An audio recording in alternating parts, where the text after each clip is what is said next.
What's up, guys, and welcome to the Week 7 edition of the Player Pool. I've got a few good spots where we can get a little bit different this week, including a spot with a veteran quarterback in a prime opportunity against one of the worst defenses in the league, and he should go little to no ownership, and I'll get into it right after this.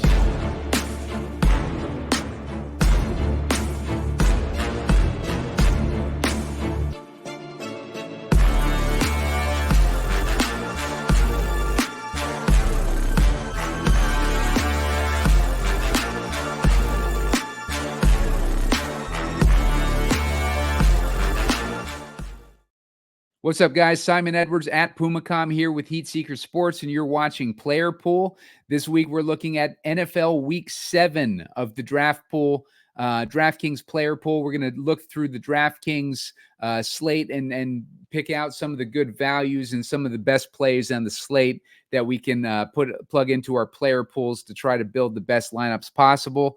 Had some decent success on this show. I think just about every week we've been hitting on most of the picks, and I think this week it should be a good one as well. The last week we had I can't remember what the last week's stack was, but it ended up hitting.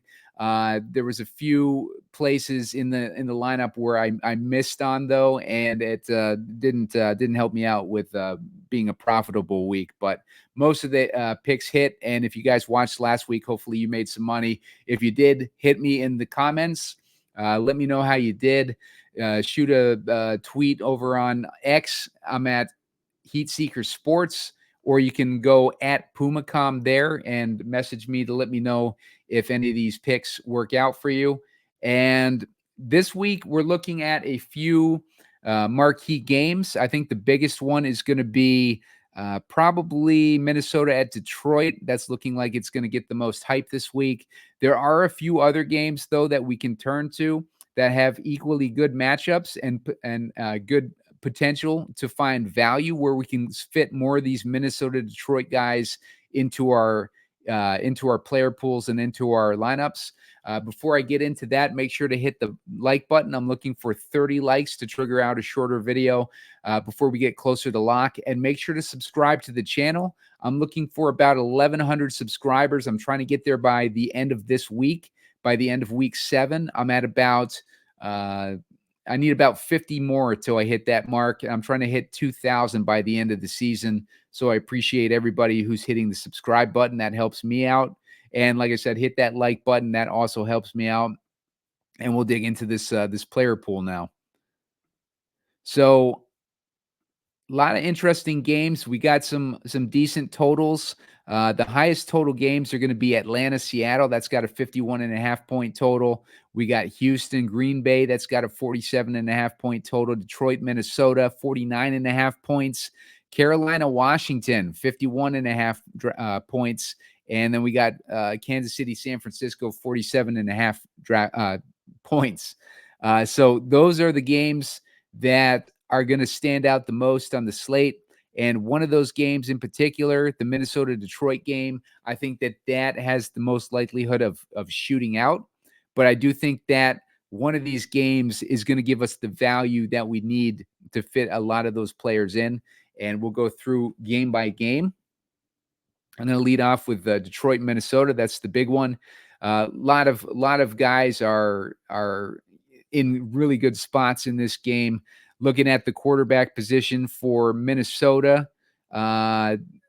Minnesota's been allowing Detroit's been allowing 16 DraftKings points a game to the quarterback position versus Detroit, which has been allowing 16.2 DraftKings points a game. So if you have Minnesota, Sam Darnold, he'll be getting 16 DraftKings points a game from that Detroit defense, and Goff would be getting 16.2 DraftKings points a game from that Minnesota defense. So, middling matchups there, but I think the game environment in general in this one should lead to a higher scoring output.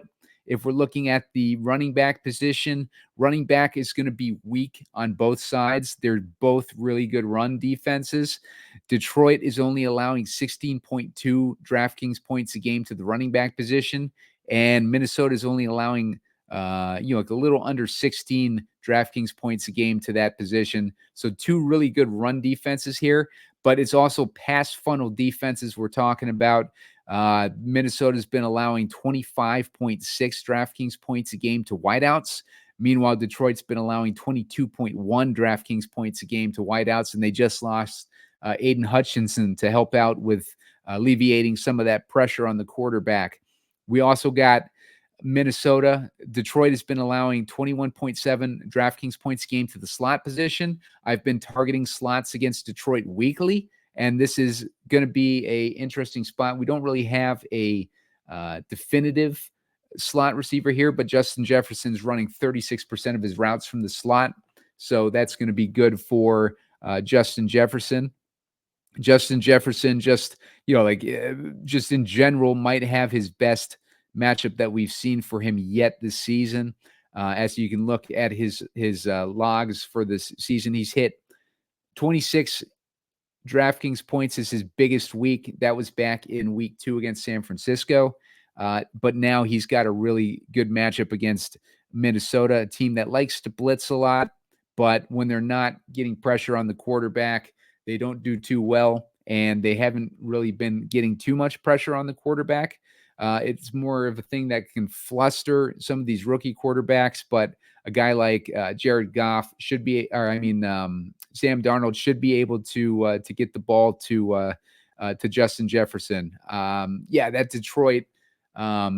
Detroit is who it would affect, obviously, if Minnesota is blitzing. So, not too worried about that with the Minnesota side. But with the Minnesota side, Detroit's secondary, I think, is a little bit overrated this year. If you watch the games, who have they faced so far this season? Detroit has faced Dallas, which has not been playing well. They faced Seattle, which was missing, I believe, half their offensive line and a lot of their defense. They faced Arizona, and they're just not good at all in the passing game. When they faced Tampa Bay, their biggest threat, they ended up losing that game 16-20, and the Rams had some success against them. They won that game 26-20, but Matthew Stafford was targeting Cooper Kupp heavily in that one, and that was where we wanted to go in week 1 versus that slot defense. This week, as far as the slot, like I said, Justin Jefferson's been running a lot of his routes from the slot. It's going to give you some exact numbers. Let's see if we can pinpoint who the slot receiver is going to be this week for Minnesota, or who the technical slot receiver is. Looks like Jalen Naylor is the technical slot receiver. Let's see what kind of snap share that he's been getting. He got a 56% snap share last week, so not too impressive there.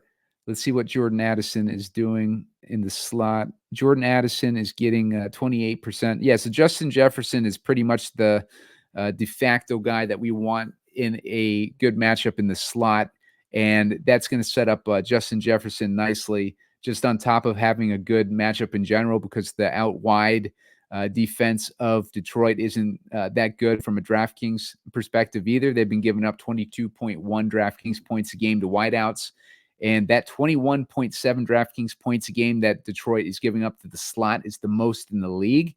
So that gives you an idea of the type of matchup that Justin Jefferson has this week.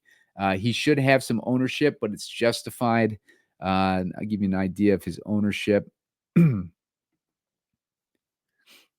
Right now, I'm looking at, for Justin Jefferson, about 18% ownership, which isn't horrible. That's according to Roto Grinders. So, should be a decent matchup for Justin Jefferson in a high scoring output. So we want to keep him in our player pool. Amon-Ra also has a good matchup because the Minnesota slot defense is almost as bad as Detroit. They're giving up 18.9 DraftKings points a game to slot receivers. And Amon-Ra has been pretty quiet this year as well, like in addition to Justin Jefferson. So don't be surprised if this is the week where maybe we see him start to break out a little bit. Let's get an idea of his ownership.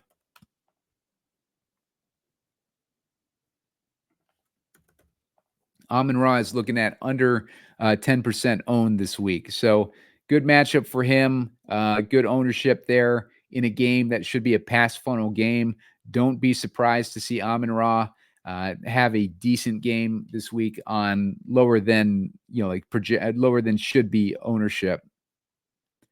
Williams also has a good matchup. Jameson Williams, he's got that outside matchup against Minnesota, where they're allowing 25.6 DraftKings points a game. That's a really good matchup for Jameson Williams. And Jameson Williams should be going pretty under owned too. I'm surprised at some of these ownership projections that I'm seeing. I'm seeing Williams at 1%. Not sure if I'm buying that exactly, but he has been pretty sluggish as far as the targets, 4 targets, 2 targets, 3 targets the last few weeks. Started off the season hot, 9 targets and 11 targets, but then they faced Arizona, which they didn't really need him. They blew out Seattle, and then they blew out Dallas. So there's been like 2 blowouts, and Arizona, I'm not really sure how the game flow went in that one, but the games where they've been more competitive, he got 9 targets and 11 targets. I would anticipate Jameson Williams to be getting probably closer to those range of targets. I would anticipate maybe like maybe an 8 target game for Williams. Let me get you a better idea of maybe what this ownership's coming out as to. I don't believe that 1% that I'm seeing. Let me check a different source here. Yeah, looks like less than 1%. So Jameson Williams at 6K, he's going to give us a great discount in ownership in a great matchup in a high scoring game that's going to get a ton of DFS attention on it. I don't know why he's going under owned like that, but Jameson Williams is going to be a stud this week, and he's going to set us up nicely. Jordan Addison came off injury a couple weeks ago. He had 8 targets last week, 4 targets the week before that. Addison is going to have a similar situation where Detroit is giving up 22.1 DraftKings points a game. If you want to pivot off of Jefferson, maybe you think that Addison is going to get more of the targets in this one, the good targets. Jordan Addison definitely in play as well. This is a game stacking environment. This whole game. I think the only position I don't really like is the tight end position, but we got Sam Laporta over on this end. As far as the points allowed, Minnesota's giving up 12.7 DraftKings points a game to the tight end position, so that's among the best in the league as far as matchups for the tight end. So you definitely can fire up Sam Laporta in your player pool and in your game stacks of this one. So let's move on to the next game. Oh, like I said, too, with the running back position, both these teams are good at defending the run. I think if I was leaning on any of these running backs, it would be Gibbs, just because Gibbs theoretically could be used more in the pass game. He had 5 targets last week, 7 targets in that competitive game week 2, 6 targets in that competitive game week 1. So maybe we see Gibbs start to get more targets in this one. Tennessee versus Buffalo. Not a whole lot to talk about in this one. Pollard, there's going to be a lot of ownership on Pollard because Tyjae Spears is out. We got Amari Cooper joining Buffalo. He should start today, start this week, but he's probably not going to get a lot of playing time learning this new offense. And on top of that, it's not the best matchup for Buffalo through the air either, with Tennessee giving up only 10 DraftKings points a game to the wideouts.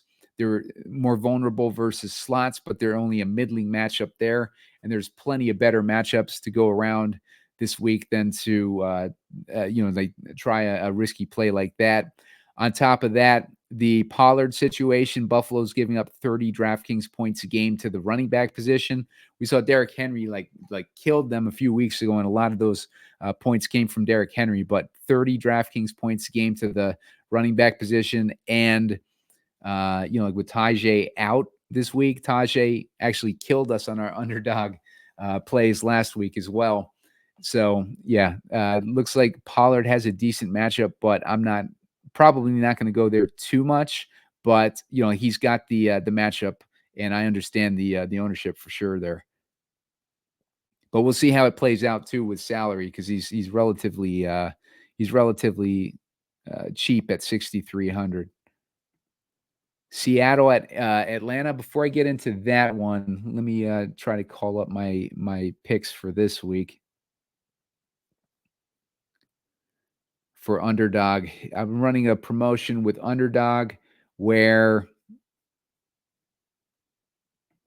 let's see, where if you end up signing up using the promo code SEEK, SEEK, they're going to give you up to $1,000 on a 50% deposit match. So if you put in $2,000, you'll get $1,000 for free. And, it's good to do take advantage of these deposit bonuses whenever you can. We don't see that very often for a fun site like Underdog, where you got best ball options, you got pick'em options, you got all sorts of drafting options here. So it's a really fun fantasy site to play on. And I'll show you where I ended up with my picks before we move on with our slate. Just Joe Mixon, higher than 18.5 receiving yards. Mixon's done pretty well with that so far in the 2 games that he's played. He's beat that mark both times. So I like that for Joe Mixon. And on top of that, Green Bay's been allowing 45 receiving yards per game to the running back position. And really, there's no one else for him to compete with other than Dameon Pierce. But I don't know if Dameon Pierce is going to necessarily compete more in the passing game against Joe Mixon. So I like that over on 18.5 receiving yards for Mixon. If we switch over to Underdog here, or I mean to DraftKings here, we can see that Mixon in his game logs, he had 30 receiving yards against New England. He had 25 receiving yards against Chicago, and he left that game early. And he had 19 receiving yards against Indy. So I don't think that 18.5 receiving yards is going to be too difficult for Mixon this week. Geno Smith, I put higher than 11.5 rushing yards. I like this one as well. Geno, give you my reasoning behind that one. Smith is rushing for 24 rushing yards per game. He's been at a really good clip for rushing this season. If we look at Geno so far this season, you can see that rushing yard games that he had 0 rushing yards last week, but the prior week he had 72, he had 38. He's had -2, he's had 8, but he's had those big weeks in there. And Geno is facing off against a Green Bay team, he's facing off against an Atlanta team that's allowing a league high of 37.8 rushing yards a game. So Geno, hitting over 24 yards per game, and then he's definitely hit over that 10. Actually, it's 11.5 rushing yards for Geno. So I mean, that's should be beatable for him, and especially in this matchup against a weak defense against rushing quarterbacks. Chase Brown, I have higher than 12 rushing attempts. Cleveland's been allowing about 30 rushing attempts per game to the running back position, and Chase Brown has owned about 63% of that share over the past few weeks for Cincinnati. So I think 12 rushing attempts makes a lot of sense for Chase Brown, going higher than that. And Dalton Schultz, I like him higher than 5 targets this week against the Green Bay team. And I'll give you some numbers on Schultz here as well. He's hit 5+ targets in his past 4 games. Nico out, obviously, is going to help him to gain more targets. And Green Bay's been weak against the tight end in general.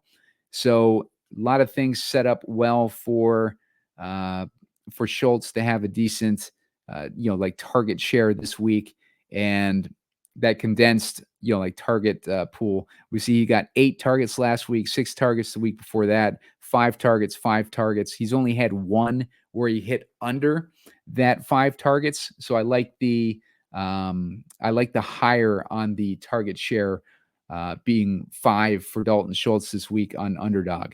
So make sure to check that out. Hit the promo code SEEK and you'll get that deposit bonus. You'll also get a bonus pick with Aaron Rodgers.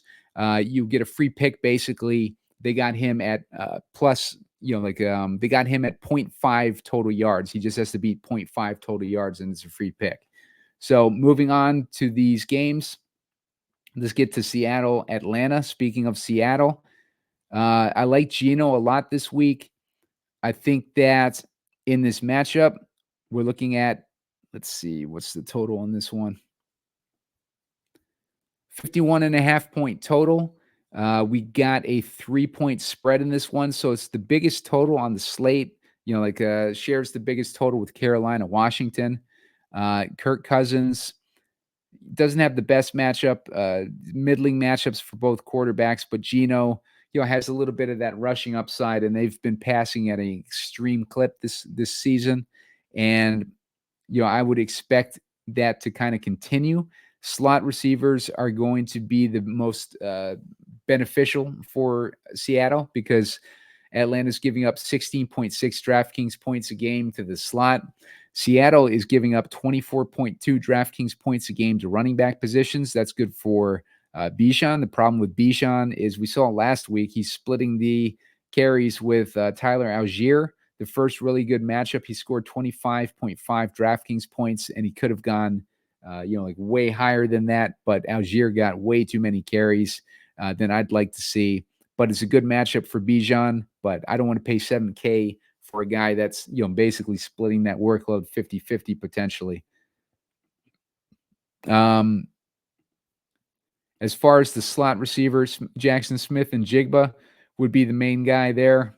Smith and Jigba has about a 80% target share in the slot. DK Metcalf is a guy that they could put in the slot too.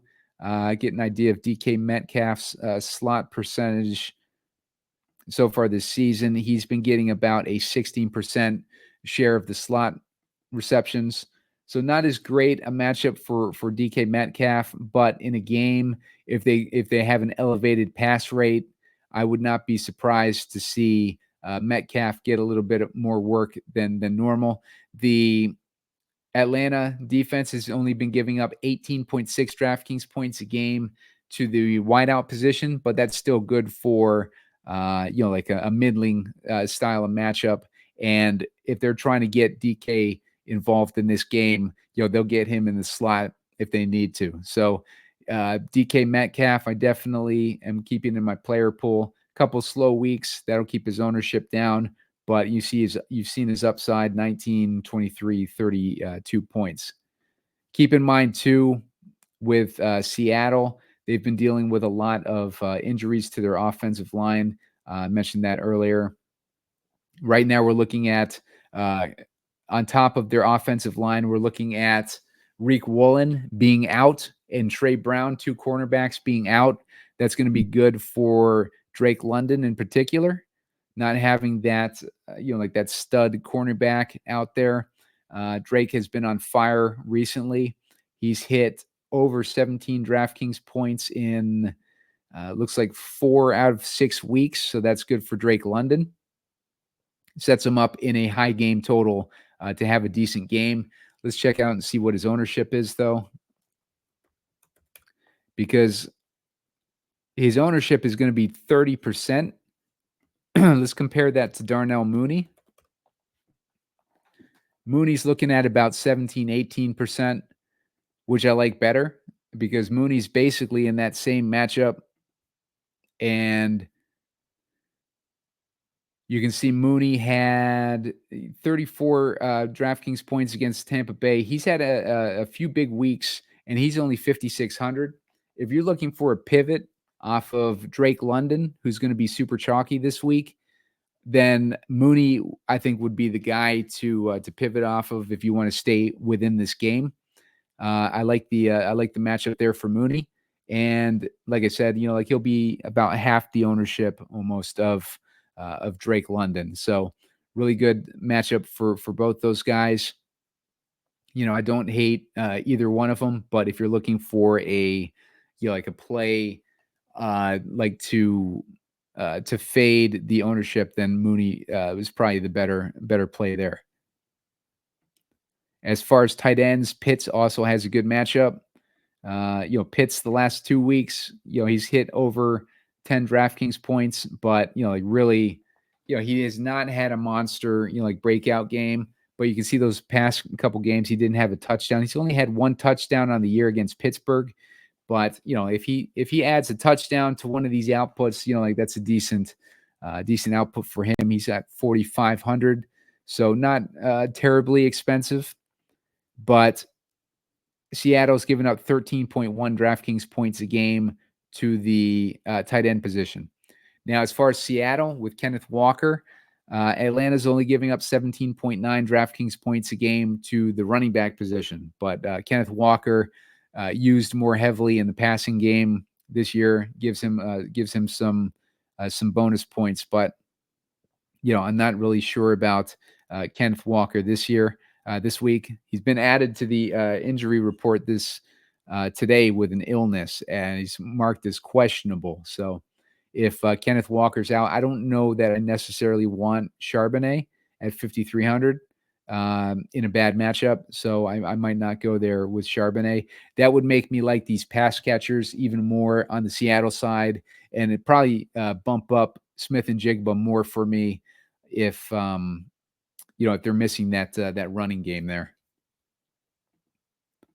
Cincinnati versus Cleveland, difficult matchup for Joe Burrow. He's had a few good matchups in a row, and now he runs into a matchup that he's done historically bad against.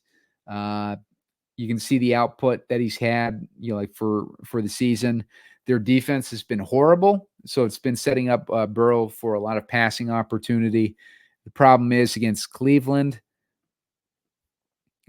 only giving up 15 DraftKings points a game to the quarterback position. So that's not good. That's not good there. Cleveland has been giving up a majority of their probably the best matchup on Cincy's side is going to be the running back or maybe Jamar Chase. But if Burrow is struggling against Cleveland, then I think I would lean more towards the running game. Maybe they try to control this one with the run, and I would like Chase Brown in that situation. Chase Brown has been getting a decent amount of the percentage of the workload recently, double-digit carries in the last 3 games. He's also getting targets, but it seems like this dude's scoring like touchdowns left and right. He had 2 touchdowns against Carolina. He had a receiving touchdown against Baltimore, and then he had a touchdown against the Giants last week. So, 3 let's see what the Giants matchup is against the run. Giants are pretty good. They're middling against the run. So, nothing too intimidating, but Chase Brown facing off against Cleveland. They're giving up 19.9 DraftKings points a game to running backs, and I would see Chase Brown is probably the one guy that I'd be interested in this matchup. I just don't like the matchup in general. Watson has a really good matchup. He's super cheap at 4,900. Since he's been giving up 19 DraftKings points a game to the quarterback position, that's among the best matchups for a quarterback. But Watson has not been delivering, and I just don't know what to do with this guy at this point. He could be benched at any time. You see the past couple games, he's been especially bad. He started off giving us a couple usable weeks at a cheap price, but now at 4,900, even in this cushy matchup, they just lost Amari Cooper. Jerry Jeudy has not been good this year. Judy's basically his only weapon. apart from tight end David Njoku, who got back a couple weeks ago. But Njoku and him have just not had a connection yet. But Njoku has monster upside. Cincinnati has been giving up 12 DraftKings points a game to the tight end position. So Njoku definitely usable in this one. And we should have Nick Chubb back this week as well. And Jacoby Ford is out. So that will be interesting for the running back position. Jacoby Ford is out. Chubb should be back, probably eased back in. Foreman would be the beneficiary, I think, in that situation. Last week he had 10 rushing attempts. He had 9 the week before that. But, like just not really into the Cleveland side or the Cincy side in this one, other than maybe Chase Brown and David Njoku this week. Houston, Green Bay. This should be a game that has shootout potential. We're looking at a 47.5 point total, 2.5 point spread in this one. These are the type of games. It looks like they're playing in Green Bay. CJ Stroud doesn't have the best road splits. But the Packers are only really giving up 15.6 DraftKings points a game to the quarterback position. The Houston defense has been able to get a lot of pressure on the quarterback, but they're also giving up 18.5 DraftKings points a game to the quarterback position. This really comes down to if Green Bay can protect Love, because Love is night and day versus pressure. If he's not versus pressure, he has the potential to this game has the potential to shoot out. But if they're able to put pressure on either of these quarterbacks, it changes the story. Nico Collins obviously out for Houston. I would look at this as maybe more of a Joe Mixon game. Joe Mixon so far this season, 30 DraftKings points against New England, at New England, and 30 DraftKings points at Indy. So, Mixon away games has been doing really well this year. And you add that with the splits for CJ Stroud, maybe to decide to lean on Mixon a little bit more. And, it's not really a too much of an intimidating matchup for him. Green Bay's allowing, that 45 receiving yards a game that I mentioned earlier. So, it's a middling matchup, but I think with a good team like Houston, they can turn it into a plus matchup for Joe Mixon this week. Josh Jacobs, not really interested there.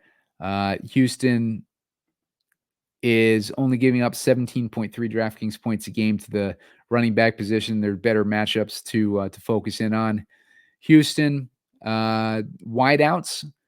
Green Bay's been giving up 22.2 DraftKings points a game to wideouts, and that obviously is going to be beneficial to Diggs and Tank Dell. Diggs running a lot less routes in the slot since Nico's been gone, and last week he ended up getting 7 targets. He's gotten over 8 targets, over 7 targets each of the last 4 weeks. He's 7,700 though this week, so he's getting up there in price. And we got Tank Dell. There's a lot of target competition. I don't like paying 7,700. I mean, he's more expensive than Nico Collins might have been in this spot. So I don't really like it too much. Tank Dell at 6,500 is more manageable. But I think the guys that I like more on the Houston side are going to be Joe Mixon and Dalton Schultz. I gave you that underdog pick earlier. I like Dalton Schultz at 4,200. Look at these targets since Nico's been out, 8 and 6. So he's being used a little bit more in this offense. Now that the target competition has whittled down a little bit. As far as tight ends against Green Bay, 13.9 DraftKings points is top 5 matchups for a tight end in the league. Top 2, basically. They're giving up the second most DraftKings points per game, right behind Kansas City. So good matchup for Dalton Schultz this week. $4,200 price point. Let's see what his ownership is going to be. I'm just curious about that. Schultz's ownership, we're looking at 9.3%. So yeah, I mean, it looks like he's not as sneaky as I would have liked for a tight end, but still under 10%. So yeah, good matchup for Schultz this week. Tucker Kraft, he's been on fire recently, but this isn't the best matchup for him. He only had 3 DraftKings points last week. But as far as the matchup, Houston's only given up 6.5 DraftKings points a game to the tight end position. So I might pass on Tucker Kraft this week. Where they are vulnerable on the Houston side has been to slot receivers, and that's going to set up our guy Jaden Reed for another decent game. I believe Rich Rebar had a couple interesting notes on Reed's matchup this week. If you look at the Rich Rebar article over on Sharp Football Analysis, he does really well against cover 3 or cover 4, which is what Houston plays the most of. So they play 51% of their snaps in cover 3 or cover 4, and that's where Reed has 26% of his routes he's getting targeted on. So that's good for Jaden Reed, especially if you're looking for a little clarity on this passing game and all these different options that we have in this passing game. Let's see the man versus zone coverage on this one. If I'm looking at Jaden Reed, it looks like they're middling. Texans are middling as far as man and zone.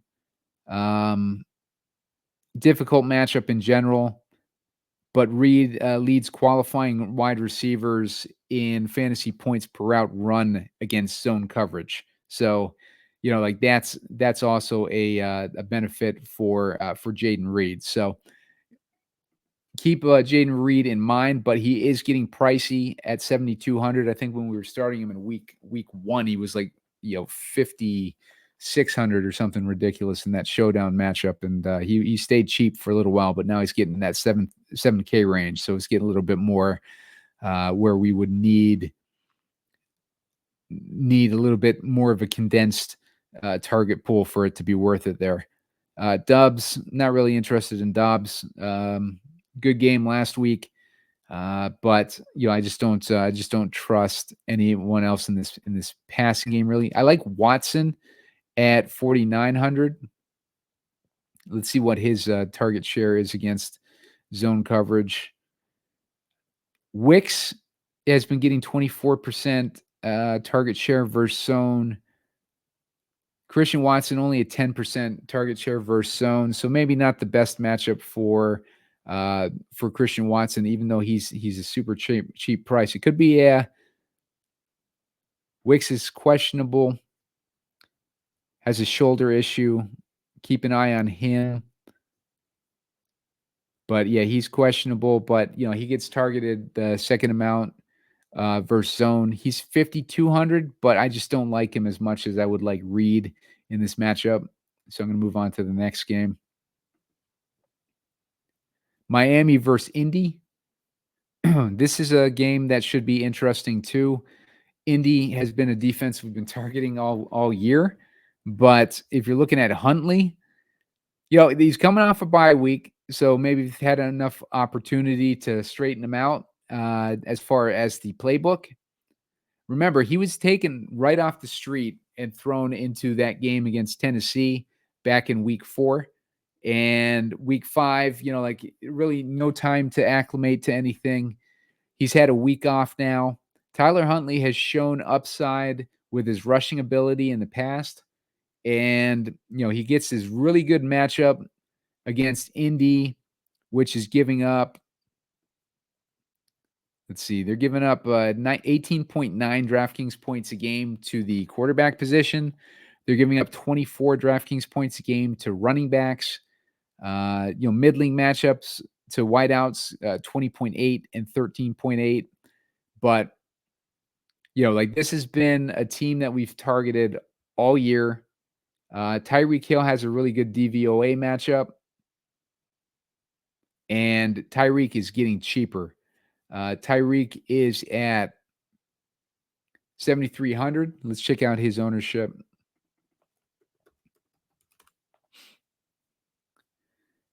Yeah, Tyreek, we're looking at 0.5% ownership. I don't know if I'm believing that necessarily. Let me double check another source. Yeah, I see it pretty low on both. I see 3% on one site and less than 1% on another site. I don't hate Tyreek this week at that price. I mean, the matchup is going to be good. Huntley's had that extra week now. Tyreek, we haven't seen him pop off in a while.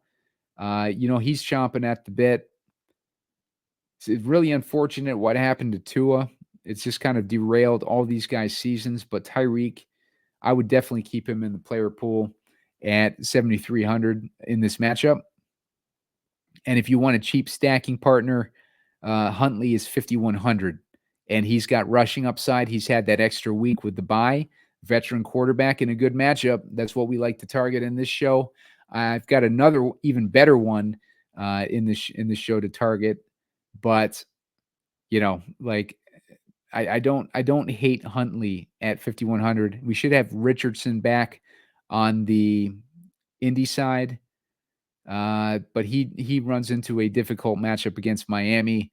They're only allowing 9.1 DraftKings points a game to the quarterback position, and the only people who've benefited against Miami have been running backs, which have been getting 27.8 DraftKings points a game. But when we're looking at the running backs, we're looking at Jonathan Taylor is out. Trey Sermon, the next man up. I don't hate Trey Sermon. I think he was looking at an injury earlier in the week, but it looks like he doesn't have one now. So Sermon would be interesting, but I think he's splitting with Goodson.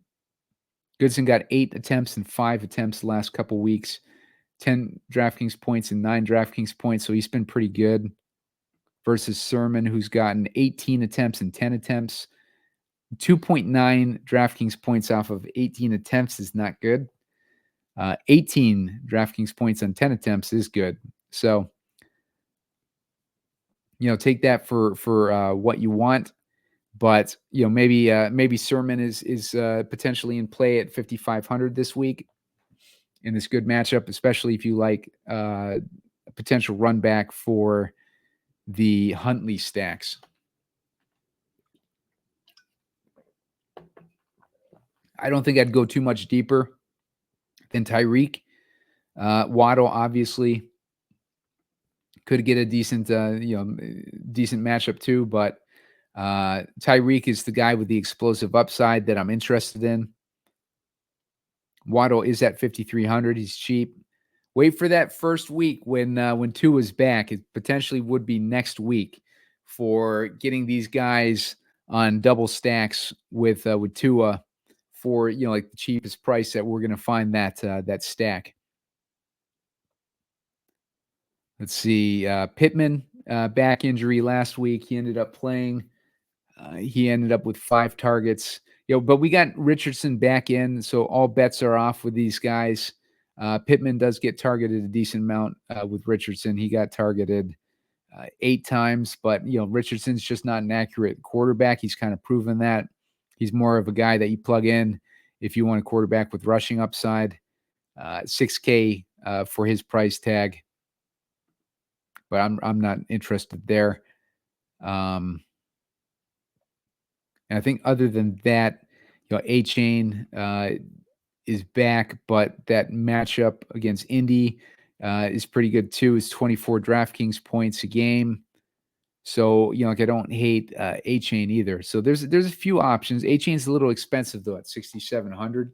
I think I prefer Tyreek's upside at 7,300. Tyreek is, A-Chain hasn't really shown too much in the last 3 weeks. He had those week 1 and 2 were big weeks for him, but he hasn't done anything since then. So maybe he's due in this good matchup. So A-Chain, leave A-Chain in your player pool at 6,700.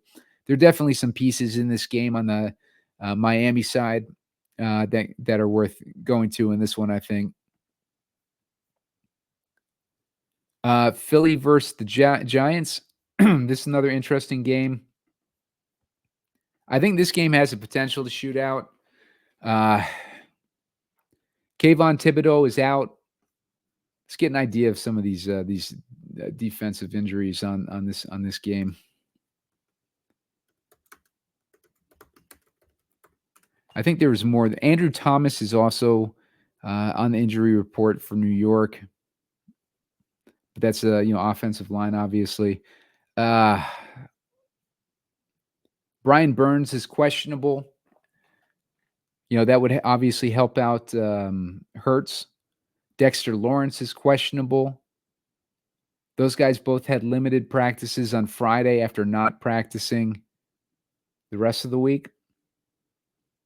So both of those guys, keep an eye on those guys, because if they're out, that's going to be good for obviously Hurts and Barkley there. On the other side, we got Goddard is out. Don't fall into the trap of Calcaterra. They don't want to target anyone they don't trust. So Goddard being out is going to benefit Barkley. It's going to benefit Devontae Smith. It's not going to benefit Calcaterra. So don't fall into that trap. They're not just going to revert to the next tight end. They're going to go more heavier on the existing guys that they trust.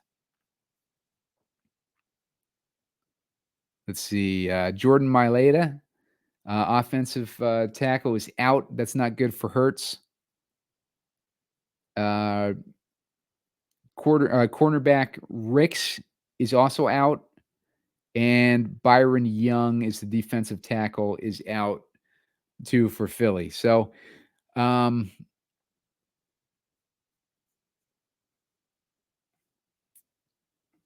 decent, nothing that should, I think the injuries on the Giants defensive side are going to help out the most with Philly having an easier matchup, which is good because, like Philly defense has not been great in general this year. So that will balance things out a little bit in the matchup. Looking at, we've been targeting slot receivers against Philly all season, and Wan'Dale Robinson would be the slot receiver this week. But they also move Neighbors around a bunch, so they'll move Neighbors into favorable matchups. They've been really good about that. So Neighbors is definitely in play this week. Look at these monster weeks this dude's putting up. 7,500. Neighbors coming off a concussion, though. We'll see how he is acclimated back into the offense. But Wan'Dale Robinson, 11 targets, 9 targets, 14 targets. Like, this guy's been a target magnet too. So I don't hate the idea of Daniel Jones with two of these guys. Or if you wanted to go the running back way, you could go Tracy. Tracy obviously carved out a decent amount of work in the offense for himself now that Singletary's out. He's had a couple good weeks without Singletary. So Tyrone Tracy is in play. Barkley is obviously in play. This is a revenge game, his first game against his old team. He's at 8,200, though.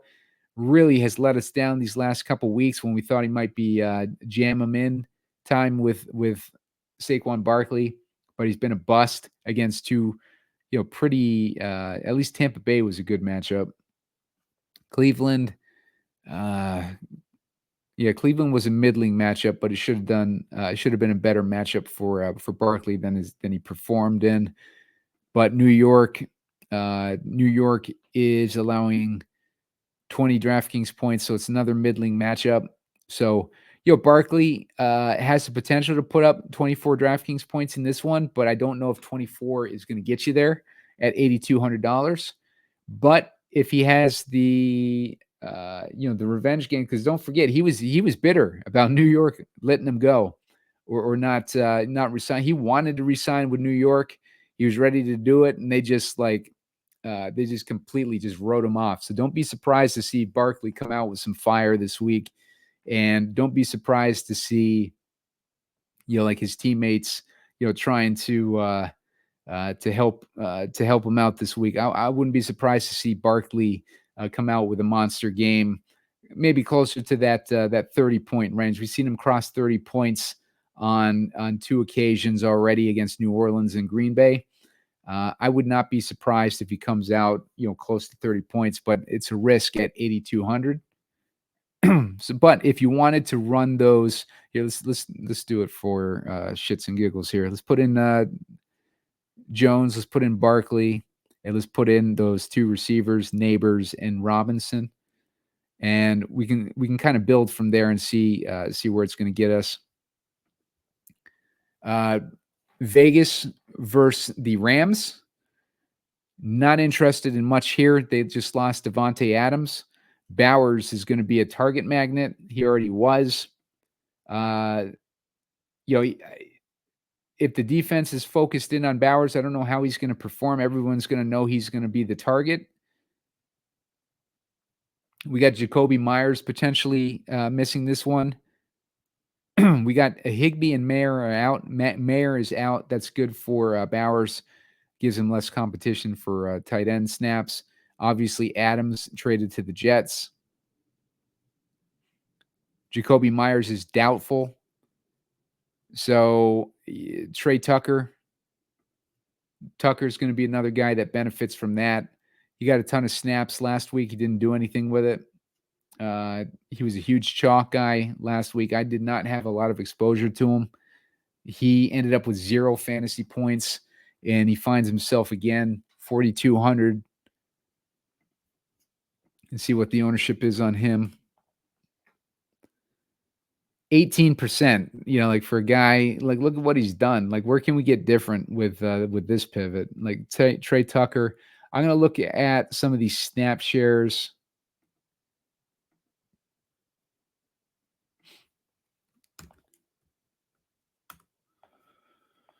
All right, so if I'm looking at some of these snap shares, Jacoby Myers was getting 70 or 97%. DJ Turner, 74% snap share last week. Trey Tucker, 84%. Let's check out what DJ Turner did last week.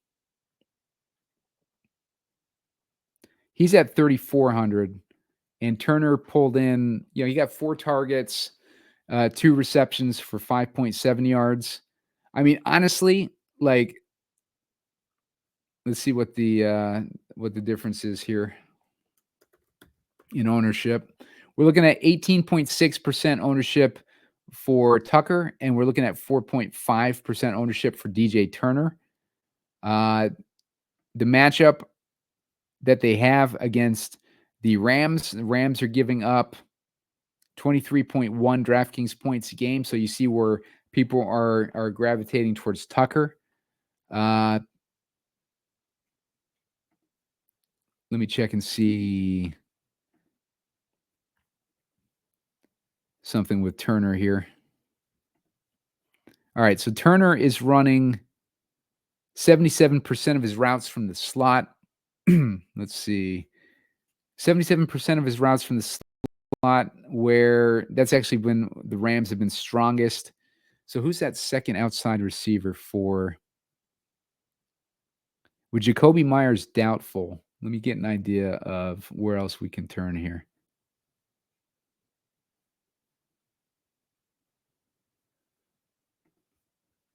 And check out the Raiders depth chart.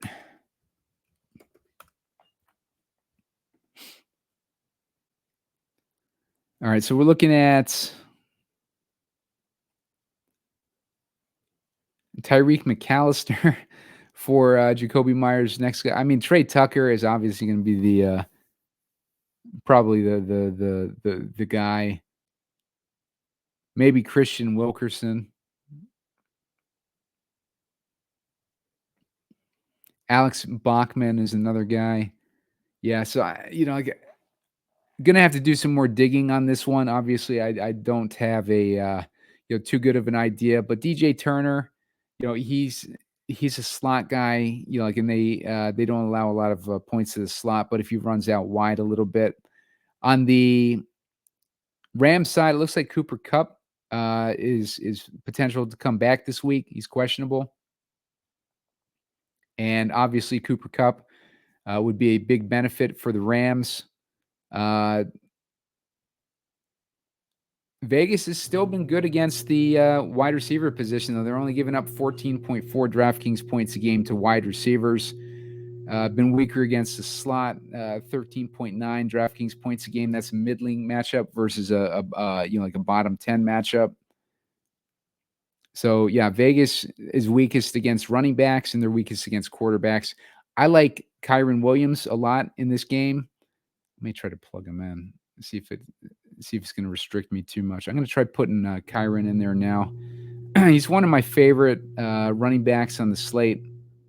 If I got Kyron in there, I pretty much have to go with one of these cheap options. Obviously, I'm going to go with Tucker. It's going to get us to 3,500 per guy. You can see we don't have any exposure to that Minnesota game, so that's playing with fire. So maybe not the best way to go about this, but Washington versus Carolina is another game that I love. I love the Dalton matchup in particular. These are the matchups where we look for Dalton when he's got an easy matchup for this veteran. Targeted him, probably the last time we targeted him was versus Las Vegas. And then Cincy. So actually, he might have got. I can't remember if he got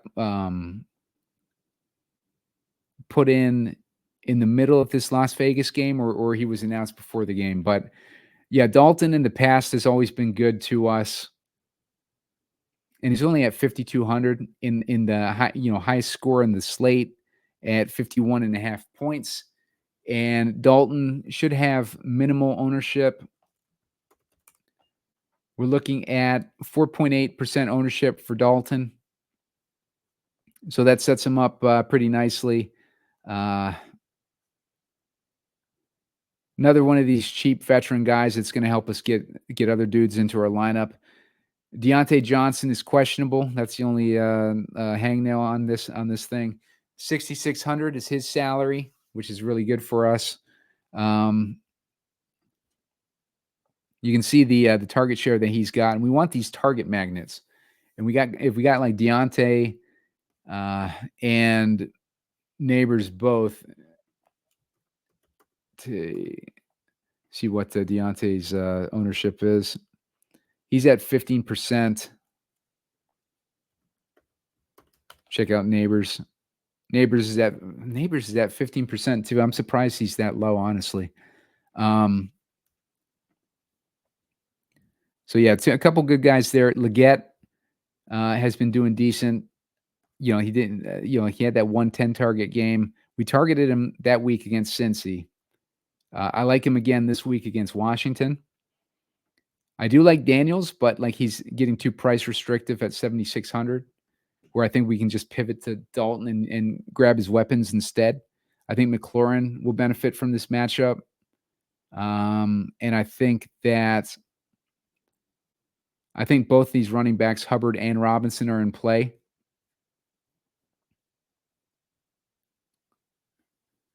Let's see. As far as the running back matchup, better matchup for Robinson, because Carolina's been giving up 33.5 DraftKings points a game to the running back position. They've been giving up 24.1 DraftKings points a game to wideouts. Carolina, Washington's been giving up 23.3 DraftKings points a game to wideouts, and they've been giving up 16.6 DraftKings points a game to the slot. So, just a nice shootout environment that we're looking for here. and some of the ownership looks like it's not going to be concentrated on this because we got a lot of options, this week. I'll cover the Kansas City San Francisco game real quick. Not much I like in this game at all. As far as the matchup goes, it looks like Juju Smith-Schuster in the slot.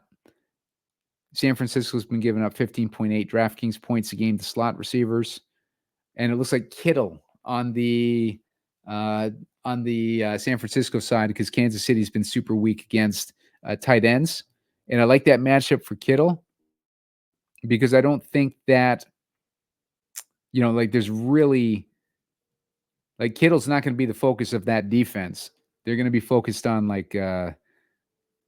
Debo and Kittle, so he's not like a glaring, obvious guy to cover, which should mean he should be able to take advantage of that matchup and have a decent game this week. Kittle is at 6K. He's been consistent all year. We haven't seen consistency out of Kittle in a while because it's usually since Christian McCaffrey's been with the team, Kittle's kind of been on and off, but he's been consistent. 3 out of the past 4 weeks, over 20 DraftKings points to give you an idea. So I do like Kittle this week. And I don't mind Kelsey this week because obviously, they're going to have to go to someone. And depending what your thoughts are on Juju at 4K,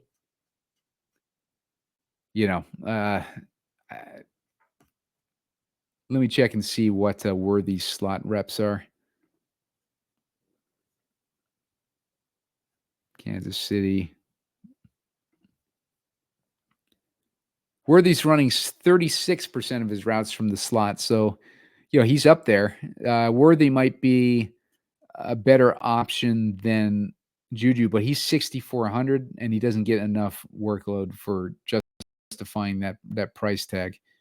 So, yeah, Juju, I can understand why the ownership is on Juju. Let me get an idea of what his ownership is going to be. 19% for Juju, about 20%. So, yeah, not a place necessarily that we need to turn to, but at least it's a cheap option for us. So let's go and go ahead and build lineup with all these games in play. Reminder again to hit that like button. Let me get to 30 so that I can put out a shorter video later on. Make sure to subscribe to the channel. I need about 50 more subscribes until I hit 1,100, and that will give me the pace I wanted to try to hit 2,000 by the end of the year. So hit that subscribe button, please. And let's take a look at building this lineup here. Let's continue with this one that I built, for this alternative stack here. We got Jones, Neighbors, Robinson, and Barkley. So it's an expensive stack. Let's look for our defense and get a cheap defense in here. Tennessee versus Buffalo. I don't like that. Don't like that. Cleveland versus Cincy. I don't like Cleveland. Giants versus Philly. I don't necessarily like that. There is a case I can make for the Giants versus Philly. They're playing at home, and Philly's coach is on the verge of a meltdown. He's yelling at fans again. Guy's a goofball. I've been saying it on this show for years, and other shows that I've been on. And it's all like chickens coming home to roost with that guy. I don't see him long for the league. I wouldn't be surprised if his team gives up on him. If his team does give up on him, then we could be looking at the Giants in a pretty decent situation on defense here. But I don't think that's going to happen, like with Philly with a winning record. Houston at Green Bay. Don't really like that one. Seattle, Atlanta. Not a huge fan. It's hard to find a defense this week. Usually we've found one by now. Vegas at the Rams. Don't like that one. Miami. Miami might be the play this week at 2,800. I'm going to put Miami in there. Miami's got a good defense, and we got Anthony Richardson back in there. I don't mind that at all. So I'm going to put Miami in there for our defense. Let's look at tight ends. Now, Kittle and Bowers are my favorite tight ends on the slate, but they're also expensive. I'm going to go with Schultz or Njoku. Those are a couple cheap guys that I like. I don't like Calcaterra. I'm not going to fall into that trap knowing the situation with those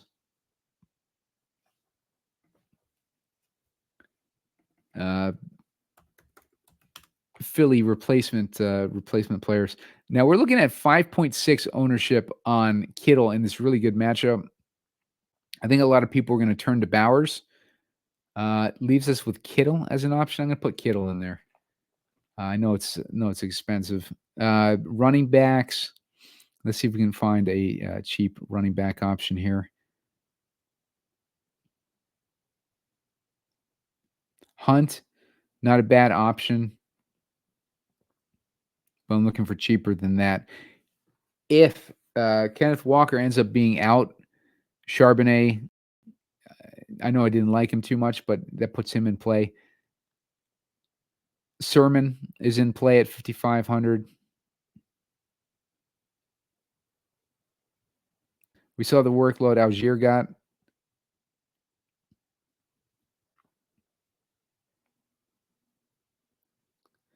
Looking through, trying to find a cheap guy. McNichols would have been the guy, but it looks like Brian Robinson is back in. So I'm going to change this. I'm going to change this up. I don't like how this build is shaping up. I don't see any. Well, let's put in a cheap wide receiver first before I do that. Let's go with. Let's look at Noah Brown's price. He's at 4K. 8 targets last week for Noah Brown. We've seen him with Houston. We've seen him with Dallas in the past too. Like he's a guy that can put up one of those monster weeks when you least expect it. Has a groin issue, but let's put him in here. This is with 5K per guy. Let's get Tucker in. Even though I'm not a huge fan there, just to see where that leaves us with RB options.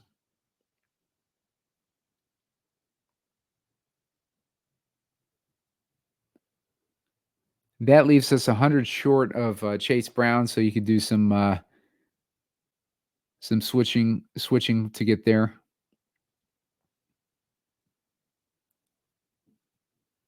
Madison.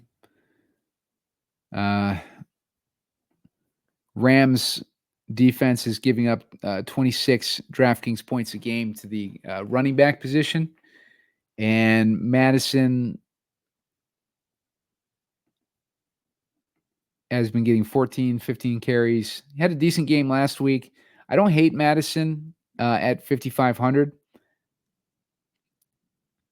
Knowing that Zamir White, I think he's likely to be back this week, but I think Madison, like Zamir White's just has not been good this year. And I think that Madison kind of made a case for himself last week. Foreman would be interesting. Foreman against Cincinnati. So we know that Chubb's back this week. Cleveland's going to want to run. The 23.3 points, DraftKings points a game is what Cincy's giving up. Jacoby Ford is out. It's going to leave Deontay Foreman and Pierre Strong as their running back options.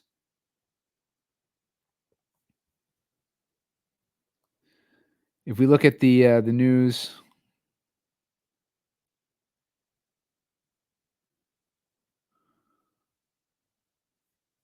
it might be Pierre Strong over Foreman. He's at 4,800.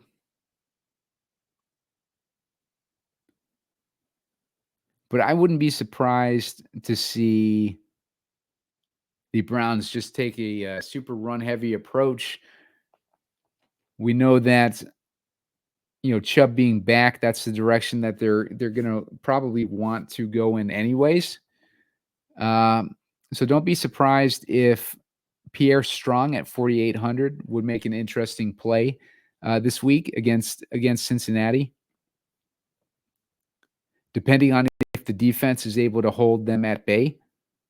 So there's a few decent options there, but let's clear this out. I don't like this build. Let's go with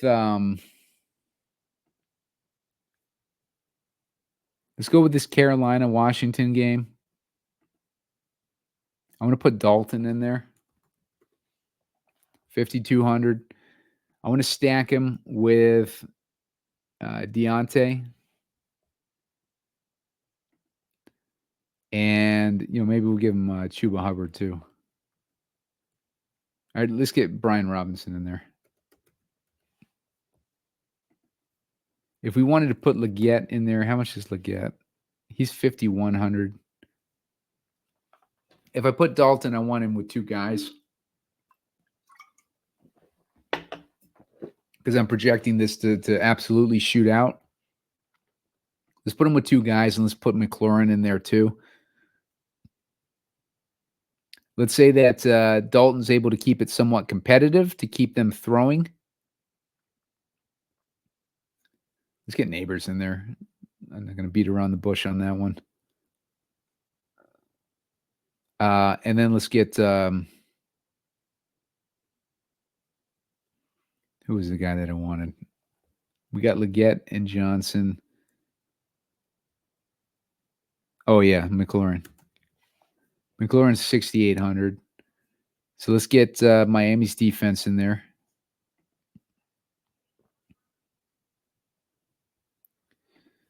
It's going to leave us with 4,800 per guy. So tight end, I'm going to go cheap on tight end. And maybe go with Schultz. That'll give me a piece of that Green Bay game. We'll do that for now. It's going to be with 5,400 for running back position.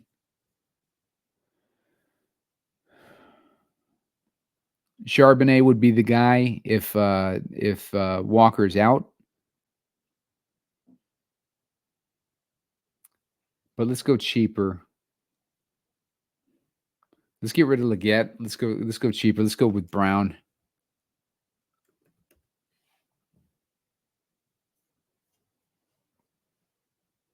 Or maybe we go with Brown over let's go with Brown over McLaurin. Although I like McLaurin. But let's see where this can lead us. It's going to give us 8,200 for our last running back position. And if we have 8,200, we can get Barkley in there. So we got that Barkley, Neighbors, little mini stack there. We got Dalton to Deontay and Leggett. We're running it back with Brian Robinson and Noah Brown. We got that exposure to Houston. And then we got the Dolphins defense. I don't hate that build at all. I like that build. That's a direction to go. Like if we still wanted to try to work it so that we could get McLaurin in there. 5,400 is what we got to work with. Let's see what the next guy that we would have to. Let's say we take out Leggett. Let's put in Brown instead.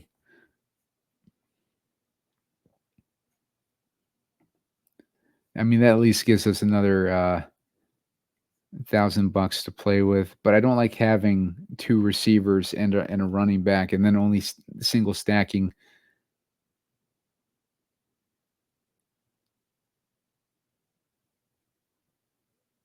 So I think if we want to play this, we got to play it like Washington is taking the lead. Washington is taking the lead, like primarily on the ground. And Carolina has forced to throw throughout the game. Let's get Leggett back in there. Like I said, we got our choice of running back to put in at the end. If you want to put Kyron in there at the end, you can put him in there. You got Barkley, Mason, if you like him. If we wanted to put in Kittle instead of Schultz, still leaves us with 6,400. I might like this way better. 6,400 leaves us with Pollard.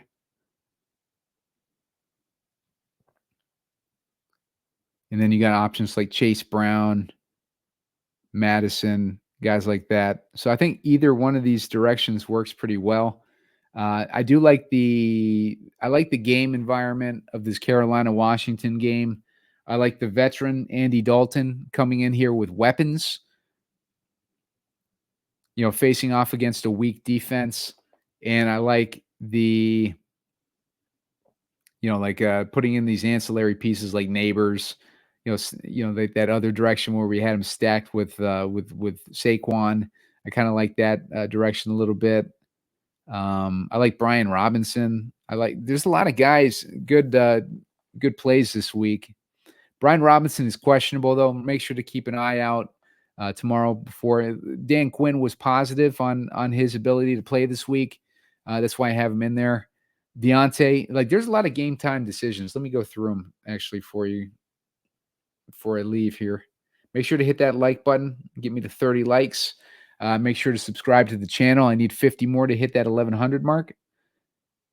Game time decisions that I see are Deontay Johnson, Cooper Kupp, Travis Etienne. Check out that London game. I posted a game with Spread. Spread and I broke down the London game, and we have that game script already up. So if you're doing Showdown, make sure to check that out. Hayden Hurst, Trey Palmer, Samir White, Brian Robinson, Ray Davis, and Dontavian Wicks are all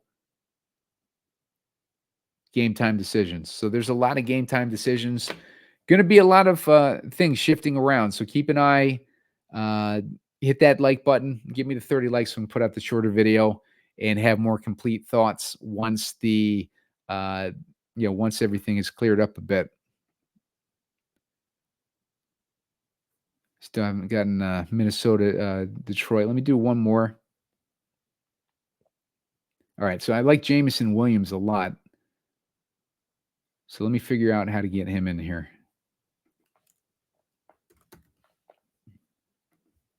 So if I put Jameson Williams in there, I'm going to have to go cheap at that flex. So let's go back to Noah Brown.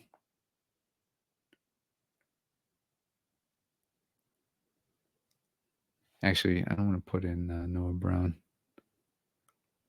Yeah, let's put in Brown. Even though it doesn't really make sense with this build. I just want to see where it leave me. 5,500. Madison, range, Sherman. At least it's serviceable, guys. I like the receivers that I got. I like getting Kittle in there. I like the defense that I have. I like Robinson a lot.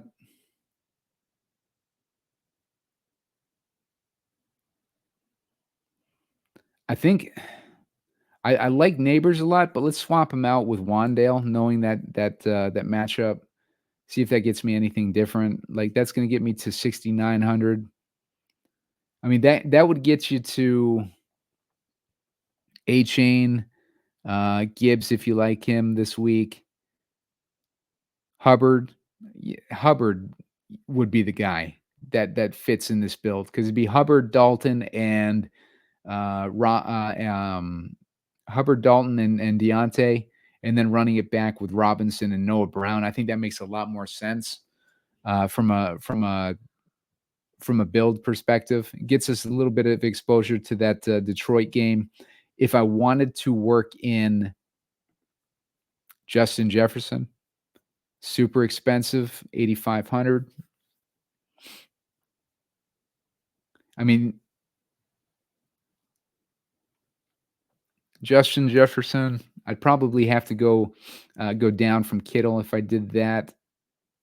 Let's put Neighbors back in there. Let's get a cheap tight end in there. Let's go back to Schultz. 5,400. Let me see.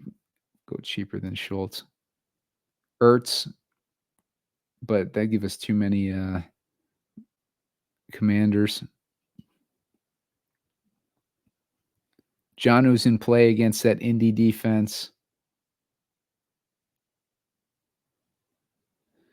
Jatavian Sanders, like, he worked out for us last week, but we might have Tommy Tremble back, which would muddy things up. But if Tommy Tremble's out, Jatavian Sanders got 7 targets. I called it last week on the show. As far as the matchup against Washington, though, it's not a good matchup for him. I like Ertz's matchup better, so maybe we put Ertz in there, and maybe we take out Brown, and let's find a cheap receiver. I want to go under 4K here.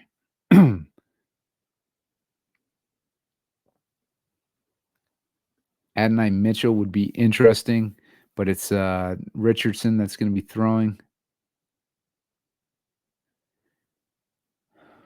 You know, we could go with a guy like Mingo. He hasn't done anything with his opportunities. Pearsall, great story there. Good dude got shot in the offseason, and he's coming in. Wilkerson.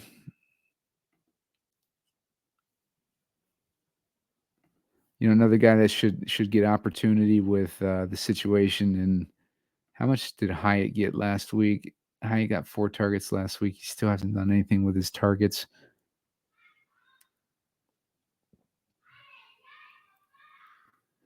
Powell is a slot receiver on. He's just not getting enough work, though.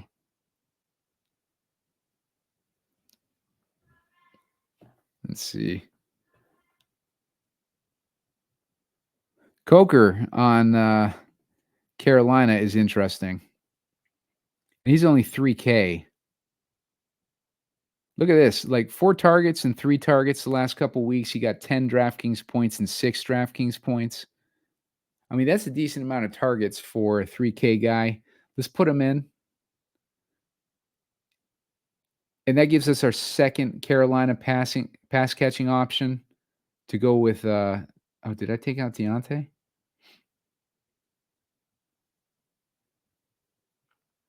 Damn it.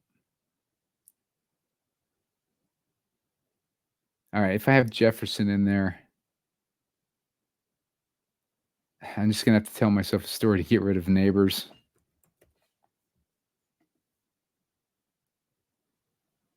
So we got Dalton to Deontay and Coker. We got Jefferson, Williams in there. We got that game exposure. We got Robinson and Ertz on the other side. We can put Kittle back in this situation. See where that gets us. 5,500 gets us in that 5,500 range again. So I think I prefer the storytelling with Ertz. 7,600. You know, that leaves us in the area for Mixon. There we go. Mixon, Bijan. A lot of good options in this build. And we got our exposure to Detroit, Minnesota. I hate taking Neighbors out. Maybe we put him in over Williams here and see where that gets us. Neighbors. 6,100. 6,100 gets us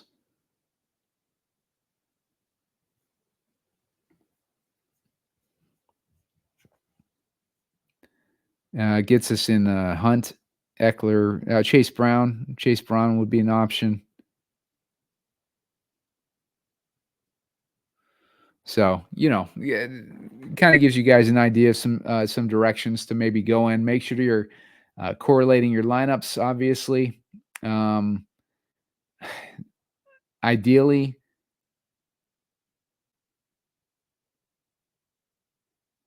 like if I have Neighbors out of this lineup for Jameson Williams, that gives me that ability to get a better running back in there.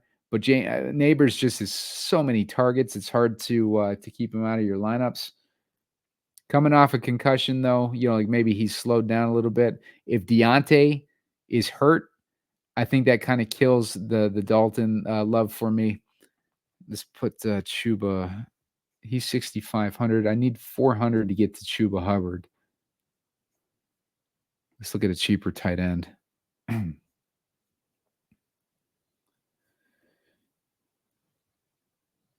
We got good old Eric All there. It's not a good matchup for him though.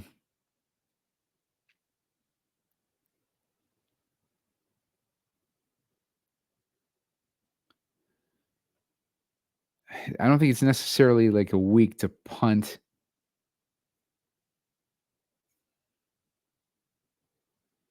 Let's put Jatavian Sanders in instead. Let's see what that gets us.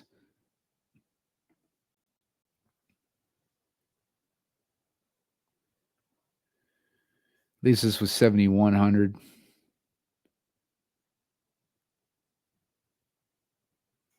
You can put Gibbs in that situation. That gives you like a Detroit guy to match up with Justin Jefferson. Gives us a lot of Carolina exposure. That's the only problem. But yeah, I mean, you can play around with it. But that's some directions. Hit that like button. Give me the 30 to put up that shorter video later on. Subscribe to the channel. Looking for 50 more subscribers by the end of week 7. I need 50 more to hit that 1,100 mark to keep me on the pace I've been looking for. So I appreciate you guys, and I will see you tomorrow with a shorter video once I have more complete thoughts and have more opportunity to try to experiment with these lineups.